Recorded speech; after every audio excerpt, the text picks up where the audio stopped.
9 de la mañana con 4 minutos, ya estamos en martes en Cara a Cara. Hoy platicamos sobre el momento económico que vive el país, los desafíos que tenemos enfrente. Hay que recordar que han sido días complejos en materia económica, particularmente por el coronavirus, pero también por distintas amenazas, como por ejemplo el mercado petrolero, que está impactando no solamente en el tipo de cambio, sino también en el precio del barril de petróleo, y genera incertidumbres del cara al futuro en nuestro país. Lo analizaremos a profundidad. Más adelante, hoy se presenta una investigación muy interesante por parte de Jalisco Cómo Vamos, en donde se habla de cuáles son los retos y desafíos que enfrentan las mujeres en la zona metropolitana de Guadalajara. Ser mujer en Guadalajara es el título de la investigación, y tendremos posibilidad de platicar con Augusto Chacón no solamente de este tema, sino también del 8M, del 9M, las manifestaciones, el paro de este 9 de marzo, y también los temas de coyuntura importantes para analizar a nivel local y nacional. Y más adelante, como todos los martes, Justicia Abierta, y hablamos de un criterio, de un concepto que hemos compartido en muchas ocasiones contigo, que tiene que ver con la prisión preventiva oficiosa. ¿Qué es la prisión preventiva oficiosa y por qué no es eficaz en el contexto jurídico que vivimos en nuestro país? Recuerda, hasta las 10 estoy contigo en Cara a Cara.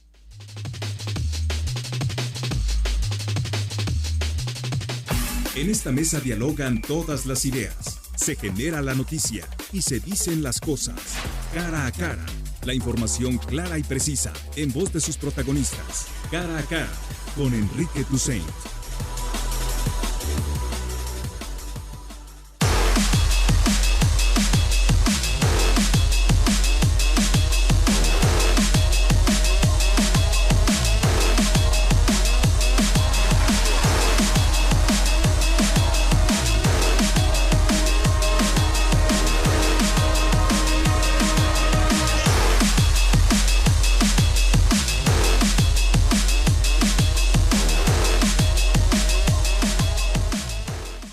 De la mañana con 7 minutos. Gracias por estar con nosotros. Ahí está el WhatsApp a tu disposición, 33 18 80 76 41, para que nos escribas, nos mandes mensajes, comentarios y participes con nosotros, y por supuesto que seas parte de esta comunidad que somos en Zona 3 Noticias. También nos puedes contactar a través del Facebook y del Twitter, arroba Zona 3 Noticias, o a mi cuenta personal, @EFTousain con doble S, si quieres mandarme un mensaje a mi cuenta individual. Ahí está a tu disposición.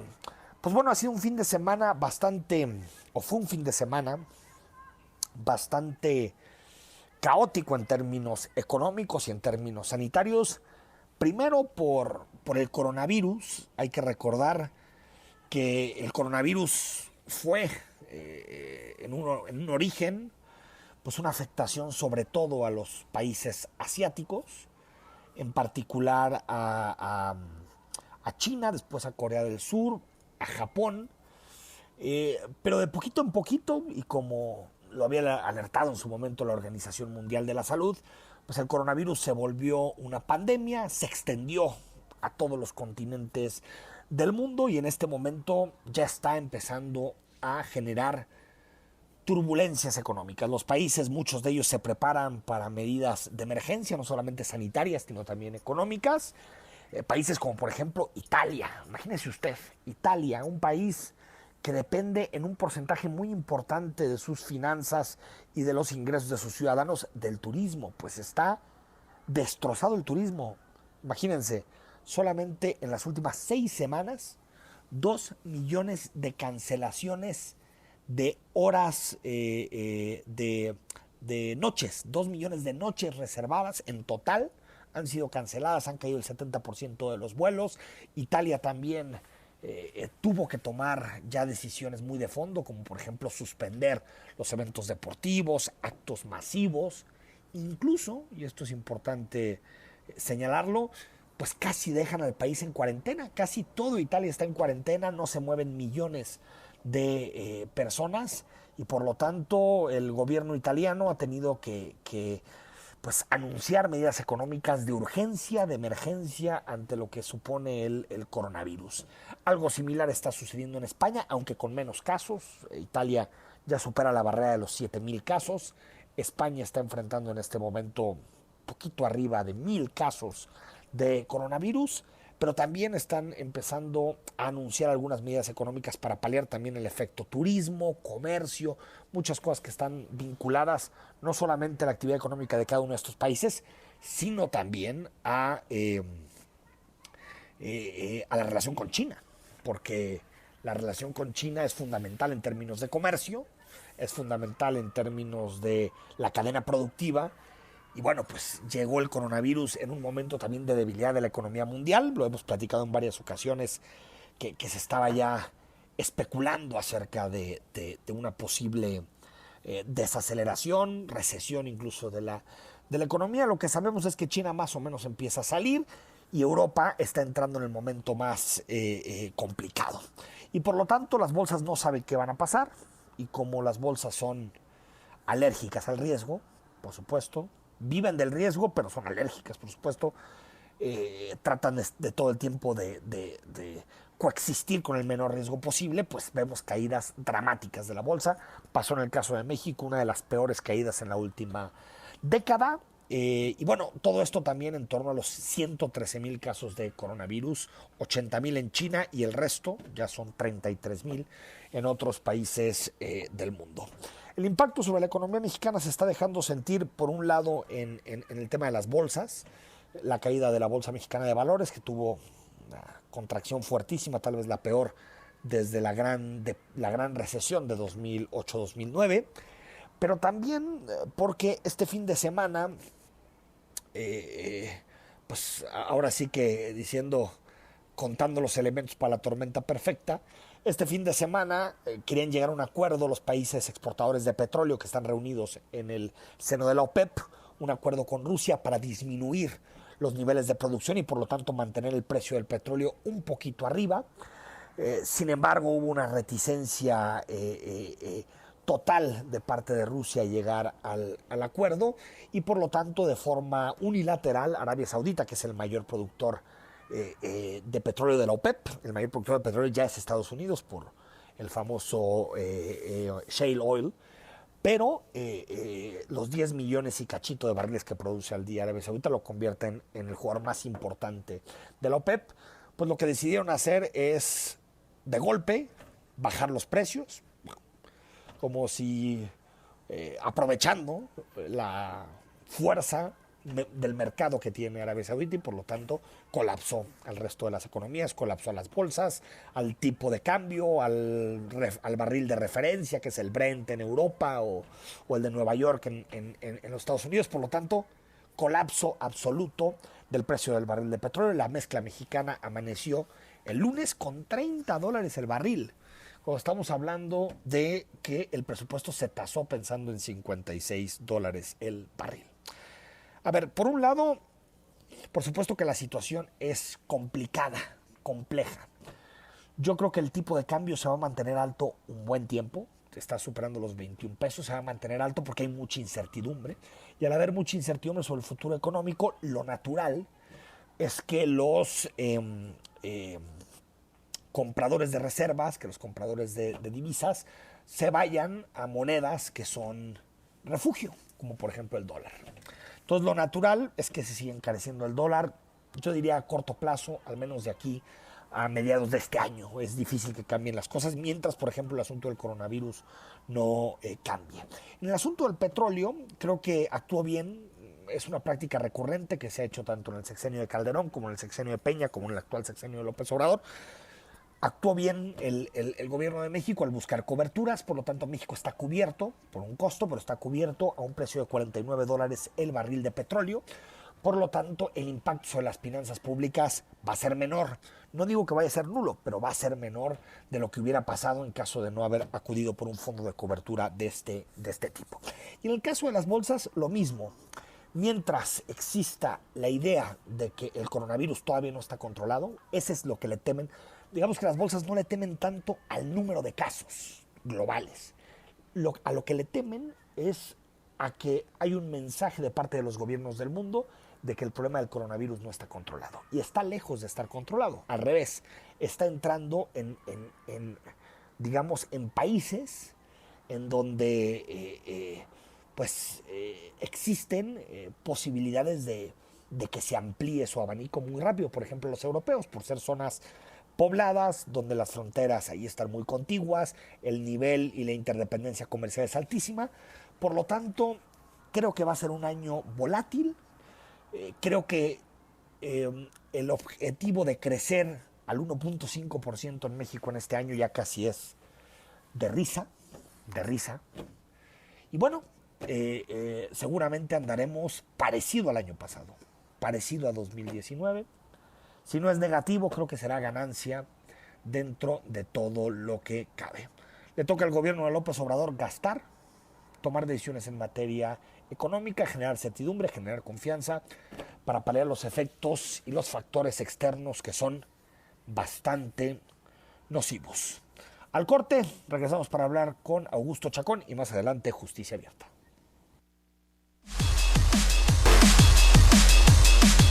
Estamos de vuelta en Cara a Cara. Gracias por mandarnos mensajes. 33 18 80 76 41 es el WhatsApp. Estamos hablando sobre mujeres. Un día sin mujeres, que fue ayer el 9M. Y también la presentación hoy a las 5, ¿nos habías dicho? A las 5. Augusto, 5 de la tarde en el Colegio de Jalisco. Sí. ¿Va a haber algún streaming para quien quiera buscarlo? Va a estar en streaming a través de la página de Jalisco. De Jalisco podrá andar con él y quien no pueda ir lo podrá ver ahí y el libro quedará en línea inmediatamente. Sí. para subirlo y analizar los datos. Fíjate cómo, Augusto, la política es muy incierta. Durante mucho tiempo decíamos, la popularidad del presidente se mantiene alta, pasan cosas, alta, aeropuertos, alta, seguía.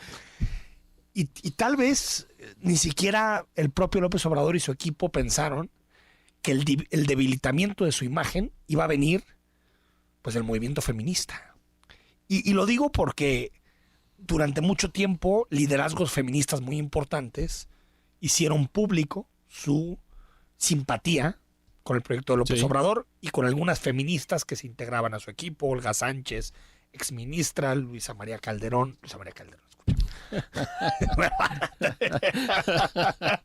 la secretaria del Trabajo, Luisa María Alcalde. Una disculpa porque no. Ahora sí que algún simpatizante de la 4T no le va a haber gustado mucho mi comentario. A lo mejor es premonitorio. Mejor. Pero pues yo creo que ha sido el golpe más fuerte, ¿no, Augusto? De la caída más fuerte en términos de aceptación desde los feminicidios de Ingrid y de Fátima a la fecha, ¿no?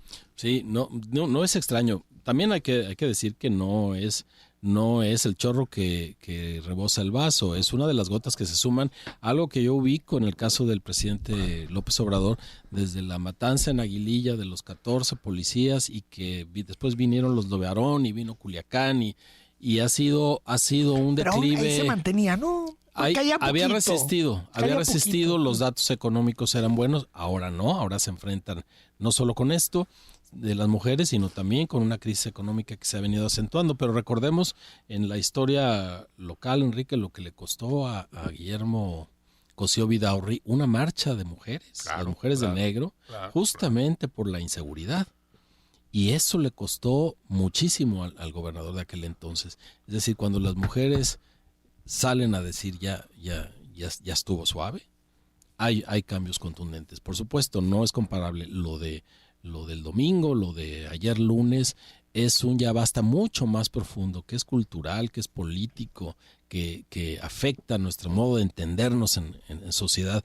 Y sí, el declive del presidente está cada vez más acentuado y lo más triste es que parece no entenderlo y no reacciona en consecuencia. Sigue parado en el centro, todo lo adjudica a sus enemigos y no tiene la empatía suficiente para decir, sí, las mujeres tienen problemas muy serios y es correcta su manifestación y vamos a tomar medidas. No hay manera de entenderlo. Él justifica, y lo hizo ayer en su conferencia, justifica la alta visibilidad que tuvo a sus enemigos, a que los medios le dieron una cobertura excesiva, como si él fuera un experto en medios de comunicación. Y ay, qué bueno que la tuvo. Pero qué bueno además, que tuvo esa cobertura, ¿no? Digo, a ver, no sé si hace 4 o 5 años lo hubiera tenido o no. Creo que en este momento, fuera el presidente López Obrador o Peña Nieto, siempre lo hubiera tenido. No, de pocas veces podemos coincidir en que prácticamente todas las portadas del país, el 8 y ayer mismo, fueron acertadas, simbólicas, con un diseño específico. Y no es contra el presidente. O sea, yo, cuando lo veo tan en la defensiva, yo digo, no, a ver, él que se ponga a resolver los problemas que puede resolver desde el gobierno. Claro, no es contra el presidente, sin embargo, él tiende a minimizar a partir de ponerse él en el blanco de todo lo que sucede en el país, bueno o malo. Si es malo es contra él, si es bueno lo provocó él. Me parece que está minimizando muchísimo la sociedad mexicana y el punto al que nos ha llevado esta misma sociedad a lo largo de la historia, con él o sin él. Es una tristeza, tendría el capital político para tomar otra postura, pero prefiere volverlo unipersonal. Ahora, podía hacerse un costado, como hablábamos. Claro.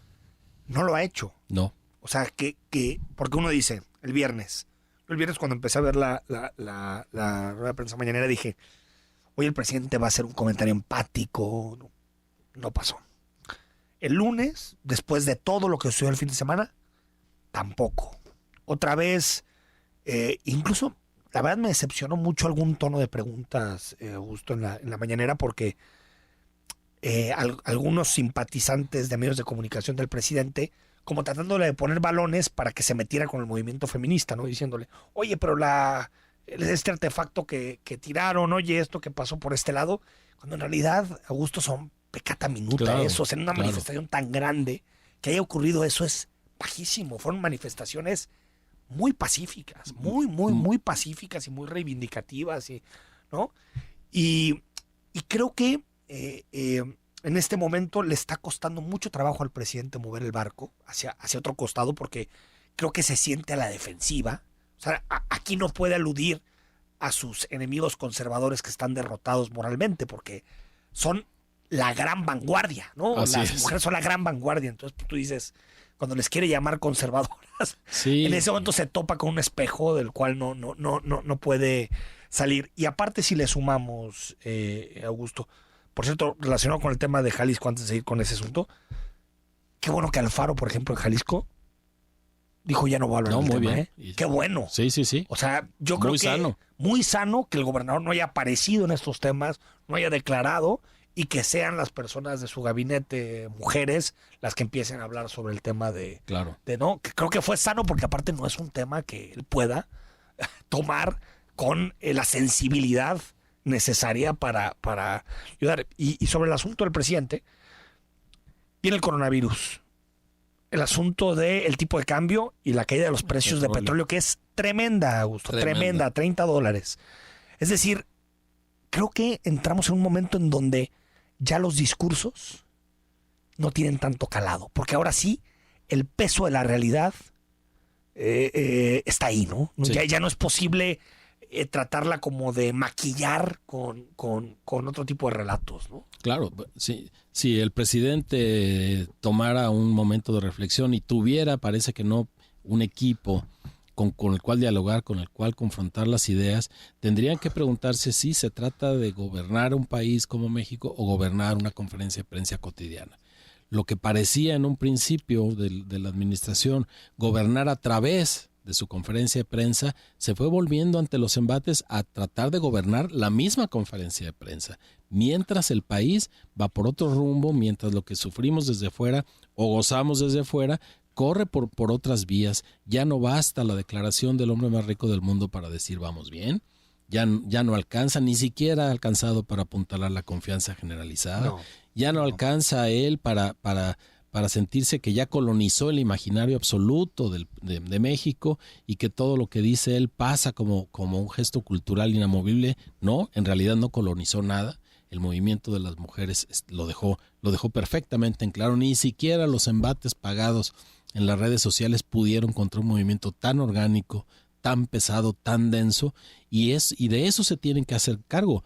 Ojalá, como dices, la actitud que tomó el gobernador Alfaro sea muestra de que se hace cargo de eso, que el espacio público le pertenece a unos que se van a quedar cuando él ya no esté, y que ya era de ellos cuando él no estaba, y no solo el espacio público físico, sino también el imaginario.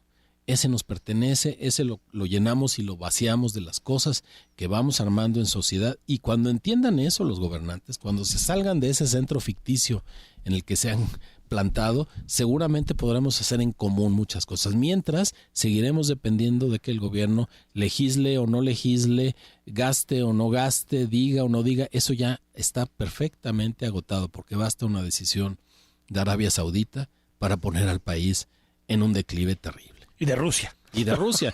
y de quien digamos, o de un virus que viene de China. Es que tú imagínate, Augusto, $30 el barril. Estamos hablando de que el presupuesto se tasó pensando en 56. Sí. Es un golpe brutal. O sea, esto es un boquete a las finanzas públicas impresionante. Impresionante. Y yo no he visto, no he revisado puntualmente, pero ¿habrán comprado la cobertura? No sé. Como en su momento hizo Carstens. Que nos salvó un par de años. Nos salvó con las caídas, sobre todo cercanas a la... Si por ahorrarnos unos millones de dólares vamos a pagar esto, va a ser terrible. Ojalá se haya comprado una cobertura, vamos a investigar. Pero si no, ese boquete de $26 por barril, estamos hablando de que puede significar unos 350, 400 mil millones de pesos.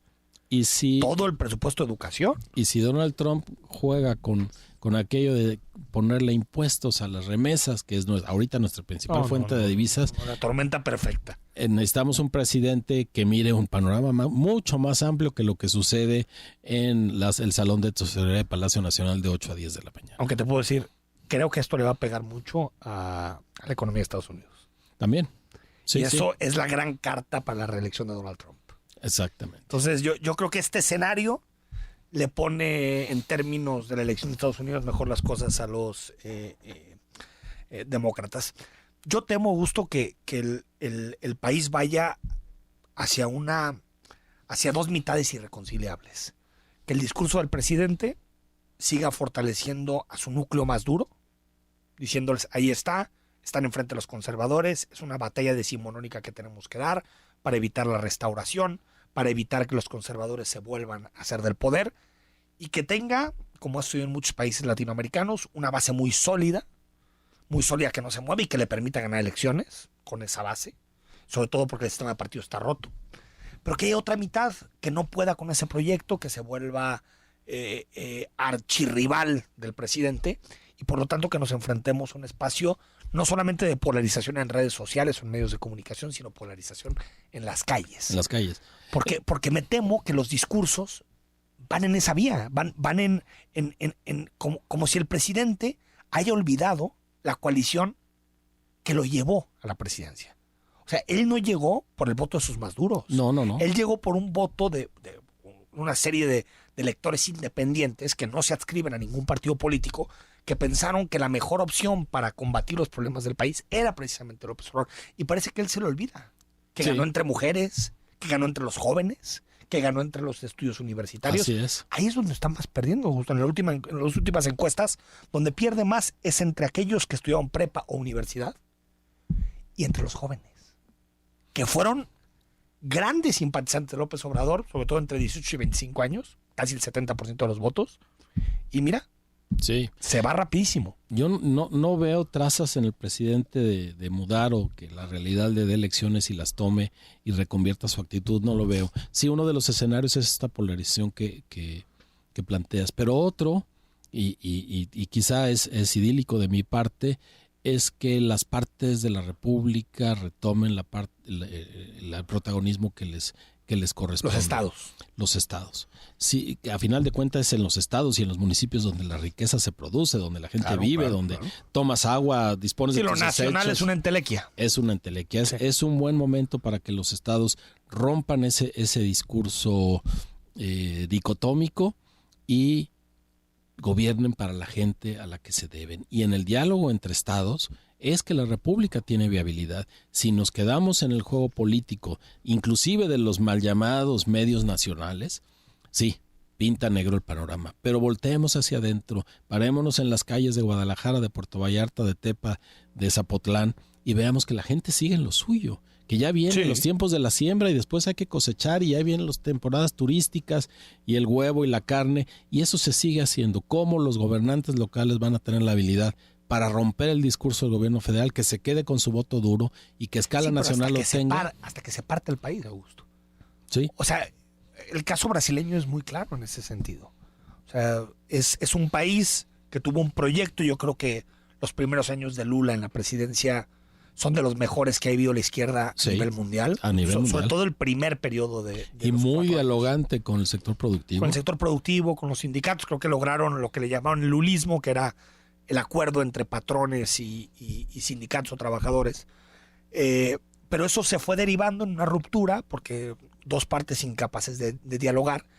Y ahorita lo que ves en Brasil es a un neofascista, ¿no? Que es misógino, que no le importa nada, xenófobo, y aparte no le importa nada el mayor pulmón del mundo, que es la Amazonia.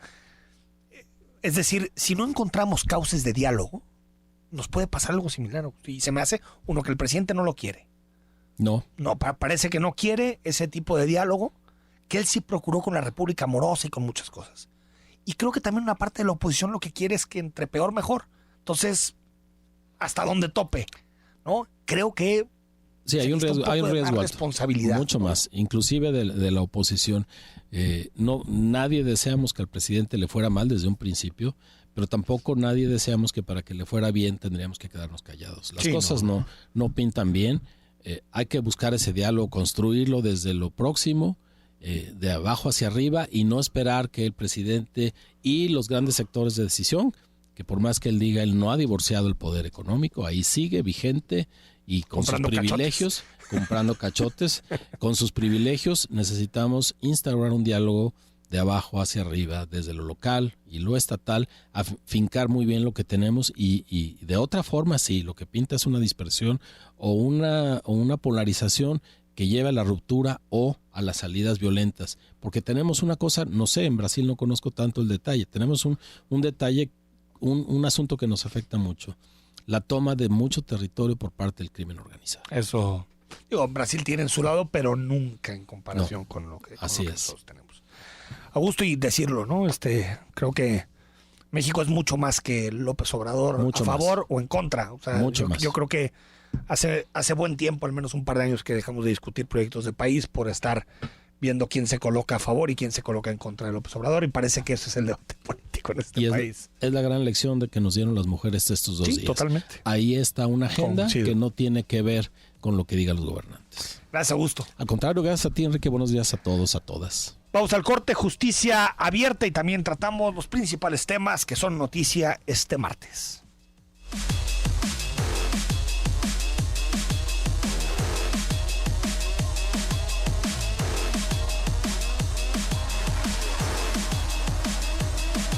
Con 6 minutos, gracias por estar con nosotros en Cara a Cara. Te recuerdo el WhatsApp, 33 18 80 76 41. Estamos en los ecos del paro de las mujeres, que fue este lunes, 9 de marzo. Yo noté muchas menos personas en la calle, mucho menos actividad económica.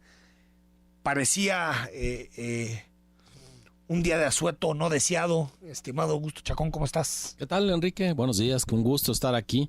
Pues sí, se sintió como un día, más que un día de asueto, Sí, ¿no? Porque ya los días de asueto, salvo los muy conspicuos, Navidad o Año Nuevo, sí. Los demás baja, pero no tanto como se sintió ayer. Sí, fue muy impresionante para un lunes, para el paro solo de la mitad, solo y el solo entrecomillados, de la población, y no todas hicieron paro. Sin embargo, las que hicieron, felicidades, se notó.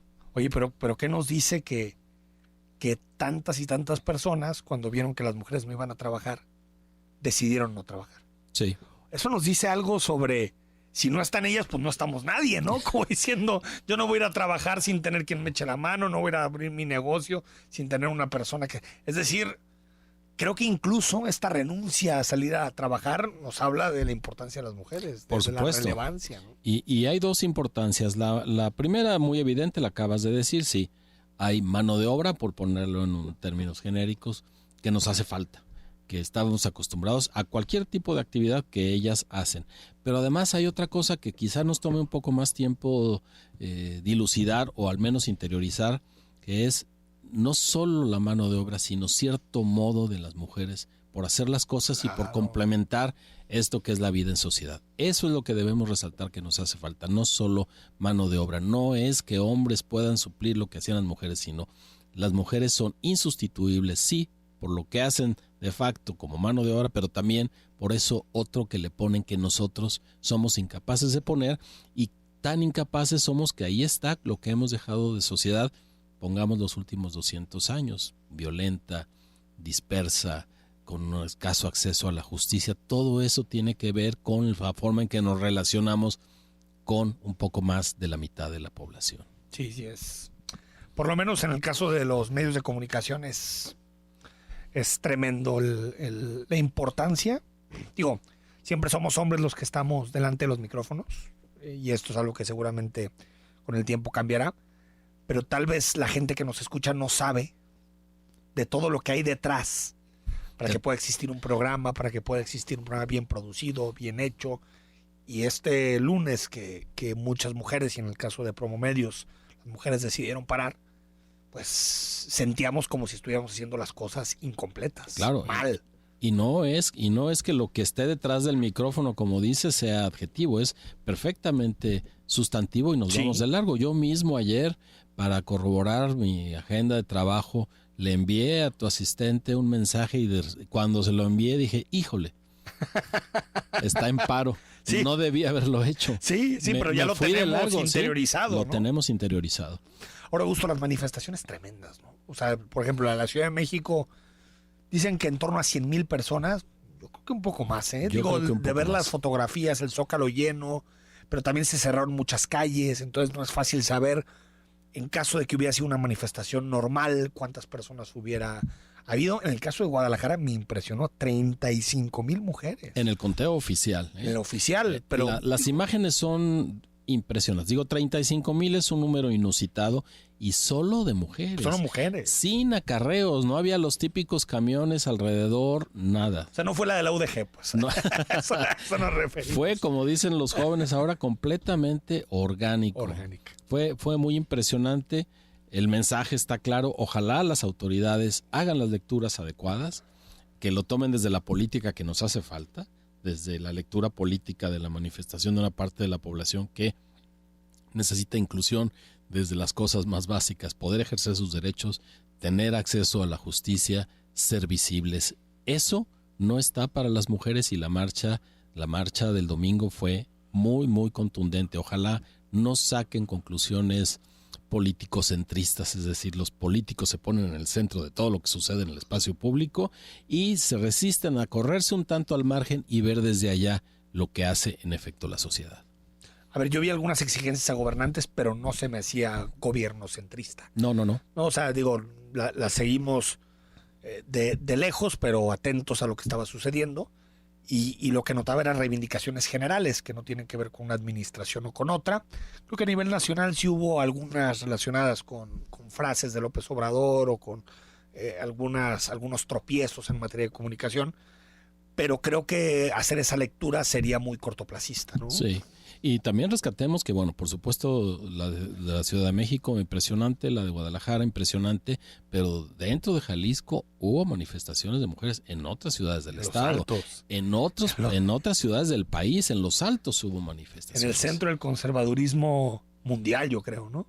Sí, exacto. Después de Arabia Saudita, tenemos a Los Altos.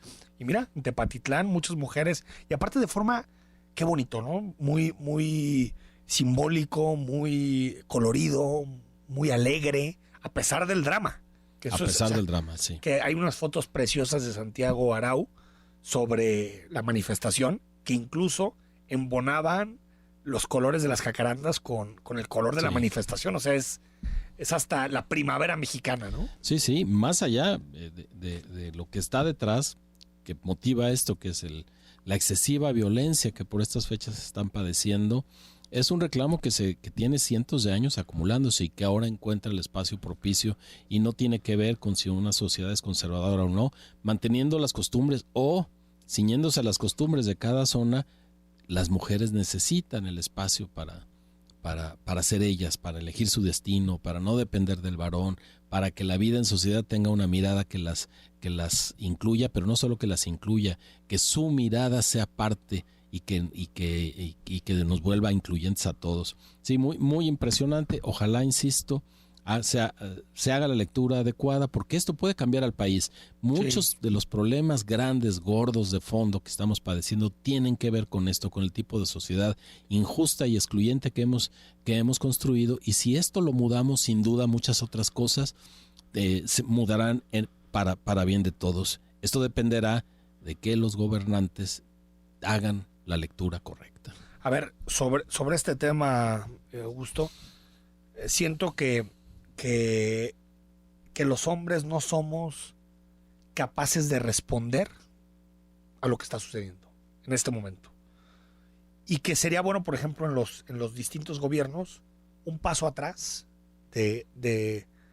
digamos, de los sanedrines de hombres que gobiernan a nivel municipal, estatal, federal, dar un paso atrás y que sean las mujeres, muchas de ellas feministas que están en los gobiernos, las que intenten dar una respuesta. Yo creo que sería un mensaje de humildad, un mensaje de saber escuchar, sí, de aprendizaje, decir, a eso. ver, la realidad nos está superando y cada que damos un paso nos damos cuenta que no estamos a la altura de lo que se nos demanda. Yo creo que sería una muy buena noticia que los gobiernos soltaran esta agenda a las mujeres de sus gabinetes y dijeran, ustedes son, en diálogo con la sociedad civil y con las organizaciones, los que van a llevar la agenda de igualdad sustantiva a partir de ahora. Sí, con cosas que aparentemente son fáciles y que nos han costado mucho trabajo, que es incluir la mirada de género. Cada decisión, cada ley que hacemos, cada política pública, cada programa necesita ser vista desde lo que implica para las mujeres, de las consecuencias buenas o malas que una política pensada por hombres tiene para las mujeres. Y podemos pensar en algo muy, muy sencillo y muy a la mano. ¿Cuál de los transportes públicos, particularmente los camiones, está pensado para que una mujer se suba con niños? Ninguno. Sí. Así de sencillo. La mujer tiene que hacer malabares ante el malestar del chofer, que tiene que cumplir un horario para cargar a un niño y al otro que trae de la mano, porque no están hechos, no tienen esa inclusión y el mandado, ¿no? Además. Esto por supuesto es un ejemplo muy silvestre, pero cuántas cosas no las pensamos con esa mirada de género. Ya no hablemos de la provisión de seguridad, de transporte, todo es transversal. Así es. Es transversal a los temas de políticas públicas. Se presenta, Augusto, hoy se presenta el estudio Ser Mujer en zona metropolitana de Guadalajara, ¿no? Ser Mujer en Guadalajara, en la versión 2020, con la encuesta que hace Jalisco Cómo Vamos cada 2 años, con la de 2016. Vicky Foss, que entonces trabajaba con nosotros, dijo, voy a hacer un estudio, propongo un estudio, sacar los datos solo con lo que tiene que ver con mujeres. Y el estudio creció y incluimos datos, incluyeron las mujeres que lo hicieron, incluyeron datos del INEGI, datos del Instituto Jalisciense de las Mujeres, de otras instancias, para tener una mirada de qué es ser mujer en Guadalajara. Y ahora, en un rato, a las 5 de la tarde, en el Colegio de Jalisco, presentaremos la versión 2020 junto con Fundación Marisa, de reciente creación y que está concentrada en asuntos de género para bien. Así que presentaremos esto de qué es ser mujer en Guadalajara en términos económicos, en términos de empleo, en términos de salud, de seguridad, de movilidad, cómo es la ciudad o no propicia para que las mujeres hagan su vida. En el análisis, bueno, por supuesto el trabajo lo elaboraron solo mujeres de parte de Jalisco Cómo Vamos, Esther Soto, Fabiola Garibaldi y Jander Rivera, y comentando todas las cifras para poner la nota de reflexión, Paula Lazo Corbera y Erika Loyo Beristain haciendo los comentarios. Así que hoy, junto con Fundación Marisa, insisto, a las 5 en Colegio de Jalisco, haremos esta presentación. Una radiografía de lo que significa ser mujer en la zona metropolitana desde todos los puntos desde todos los puntos de vista, y no solo con la encuesta de nosotros de Jalisco Cómo Vamos, sino con otras fuentes de información. Vale la pena. Supongo, no puedes adelantarnos nada, Augusto, porque se presenta en la tarde. Ya habían hecho este estudio. Ya lo habíamos hecho. Adelantamos un poco el domingo a raíz del 8M. Adelantamos algunos datos, como la mujer sufre más por la salud, como la mujer tiene menos grados universitarios que los hombres, aunque en secundaria ya la mujer está avanzando, particularmente en cierto rubro, como la brecha salarial sigue siendo amplia, las mujeres ganan menos que los hombres en Guadalajara. ¿El estudio tiene una brecha ya? Sí, ya está ahí en pesos por hora, en sueldo es más total, que el 20% son como 2,000. que siempre se hablaba. Les adelanto esta cifra, los hombres ganan en promedio 8,000 y un poquito más de pesos mensuales, y las mujeres 6,000. Entonces son 2,000 pesos de diferencia. Sí, un 30% de brecha. Sí, es una brecha. Si lo pones en términos generales, con esos estudios que hacen los economistas, es un poco más de 25%. De la brecha. De la brecha salarial. Eso es parte de lo que hoy presentaremos. Vamos al corte, seguimos conversando unos minutos más con Augusto Chacón. Antes nos echamos una mirada a lo que significa la justicia, la tratamos de entender de forma sencilla, pues para de alguna forma dilucidar cómo la justicia impacta en nuestras vidas cotidianas. Hoy el tema que elige Manuel Ayala para desarrollar es la prisión preventiva oficiosa. Adelante, Manuel. Ninguno de los políticos que han promovido la incorporación de la prisión preventiva oficiosa en la Constitución desde 2008 han sido capaces de mostrar evidencia que constate que se trata de una medida útil para la investigación, para resolver el problema de la inseguridad, o que ha resultado de alguna forma útil para disuadir la comisión de los delitos. Tampoco han mostrado cómo esa figura hace más profesionales y eficientes a las procuradurías y fiscalías del país, ni que logren más sentencias condenatorias. La más reciente encuesta nacional de victimización y percepción sobre seguridad pública, elaborada por el Instituto Nacional de Estadística y Geografía, arroja que en el 93.2% de los delitos que se cometieron en el 2018 no hubo denuncia o no se inició una averiguación previa o carpeta de investigación, mientras que el 51% de las investigaciones iniciadas por el Ministerio Público no pasó nada o no se continuó con la investigación. Esto justifica una de las principales causas para no denunciar. En la mencionada encuesta, el 31.7% de las personas consideró la denuncia como una pérdida de tiempo y el 17.4% no denunció porque desconfía de la autoridad. Por lo anterior, es obvio que México ocupe el cuarto lugar del índice global de impunidad. Datos del Consejo de la Judicatura Federal indican que tan solo en 2018 un total de 943 personas fueron privadas de la libertad bajo la figura de la prisión preventiva oficiosa en centros de justicia penal federal en todo el país. Además, dicha figura no ha resultado ser eficaz, tal y como lo constata un estudio elaborado por México Evalúa en 2018, que concluyó que al aumentar la prisión preventiva oficiosa no necesariamente disminuyeron las cuestiones de victimización. De hecho, en algunos estados, los datos apuntan hacia la dirección opuesta. Con esto queda claro que los políticos pretenden engañar a la ciudadanía, simulando acciones a favor de la justicia y contra la impunidad, cuando en realidad sus acciones legislativas o administrativas no mejoran los servicios de procuración de justicia. En síntesis, la prisión preventiva oficiosa mexicana contraviene el derecho internacional al tratarse de una forma de detención que es aplicable de manera no excepcional, sino como regla general para esos delitos, y en la que los jueces no descartan otras medidas menos lesivas que garanticen la presencia de la persona en juicio.